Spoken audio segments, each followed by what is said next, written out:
ఈరోజు ఇక్కడ TVK fans పర్టికులర్గా చెప్పుకునేది మే 4వ తారీఖు త్రిష బర్త్డే. నిన్న పర్టికులర్గా త్రిష చేసినటువంటి ట్వీట్కి సంబంధించి కూడా మీ సీజన్ 2 మొదలైపోయాయి అంటే త్రిష బర్త్డేకి విజయ్ ఒక గిఫ్ట్ ఇచ్చాడు అని కూడా సోషల్ మీడియాలో ఆల్రెడీ జరిగిపోతున్నటువంటి ప్రచారం. ఎన్నికల సమయం నాడే ఎన్నికల ఫలితాలు మే 4న వెలువడతాయి అన్న రోజే టీవీకే అభిమానులు మా అధినేత త్రిషకు ఒక బర్త్డే గిఫ్ట్ ఇవ్వబోతున్నారు, అదే టీవీకే విజయం అనేటువంటి మాట.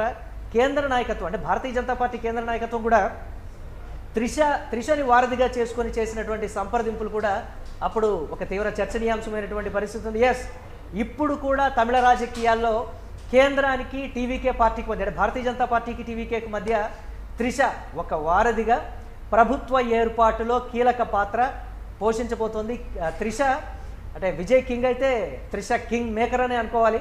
సో చూస్తున్నటువంటి ఆ సంబరాలను బట్టి చూస్తే తమిళనాడులో విజయ్ అభిమానులు టీవీకే అభిమానులు కార్యకర్తల సంబరాలు అయితే అంబరాన్ని అంటినటువంటి పరిస్థితి ఉంది.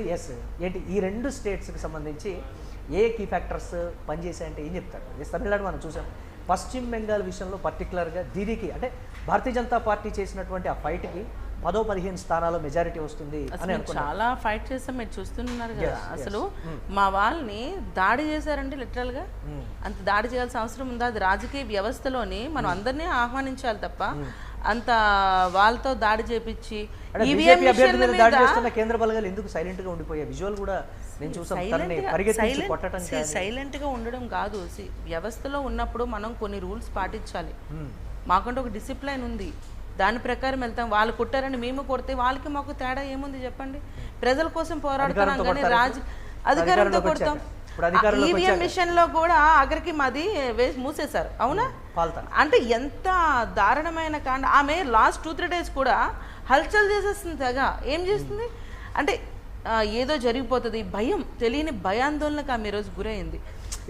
ఎప్పుడైతే ఎస్ఆర్ అయిందో ఆల్రెడీ మమతా బెనర్జీ టీఎంసీ నేతలు కార్యకర్తలు చెప్తున్నారు ఎన్నికల్లో మేమే గెలిచాం కానీ ఆ ఈవీఎంలో ఎస్ఐఆర్ ఎప్పుడైతే అయ్యిందో దొంగ ఓట్లని ఇప్పుడు ఆ స్ట్రాంగ్ రూమ్ లోకి ఆ లైవ్ రికార్డింగ్ అంటే లైవ్ స్ట్రీమింగ్ ఆపేయడం కానీ అక్కడ బీజేపీ నేతలు కార్లలో ఆ కారిడార్ లోపలికి ఎంట్రీ ఇవ్వడం కానీ ఇవన్నీ కూడా ఫ్యాక్టర్గా పనిచేసాయని కూడా టీఎంసీ ఆల్రెడీ ఆరోపణలు మొదలుపెట్టారు. వాళ్ళు మొదలు పెడతారు.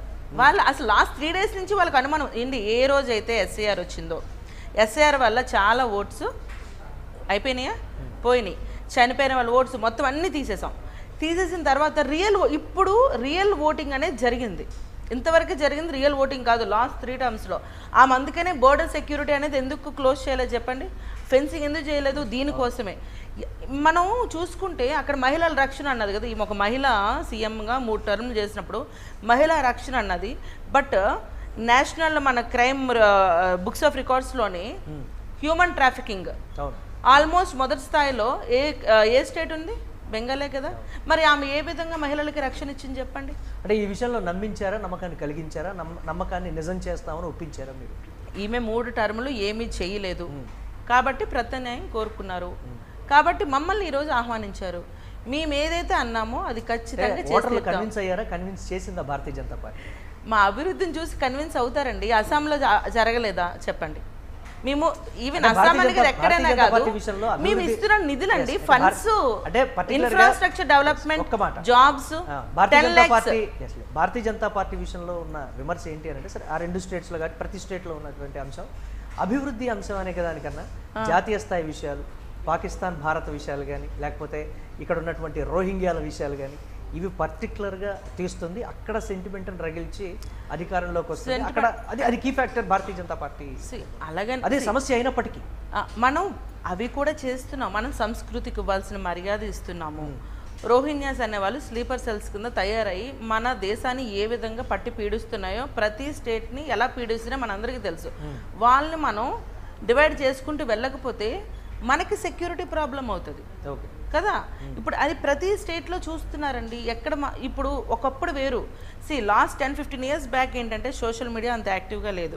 ఇప్పుడు సోషల్ మీడియాలో ఎక్కడెక్కడ తప్పు జరుగుతుంది, ఎక్కడ మంచి జరుగుతుందో మనం ఇలా ఓపెన్ చేస్తే అలా తెలిసిపోతుంది. ఒకప్పుడు అలా కాదు కదా. సో ఇప్పుడు ప్రజలు చూస్తున్నారు మమ్మల్ని. యువత కేవలం యువత భవిష్యత్తు కోసం మేము చేస్తున్న పనులు ఎయిమ్స్, ఐఐటి, అవునా? మరి ఇవన్నీ ఎవరి కోసం చేస్తున్నాం?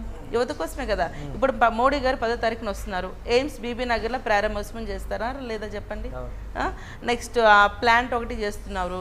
నెక్స్ట్ ట్రైన్, ఎంఎంటీసీ ట్రైన్ ఒకటి చేస్తున్నారు. మరి ఇవన్నీ ఎవరి కోసం? ప్రజల భవిష్యత్తు కోసమే కదా. అసలు ఇవన్నీ కూడా ఆలోచింపజేస్తాయి.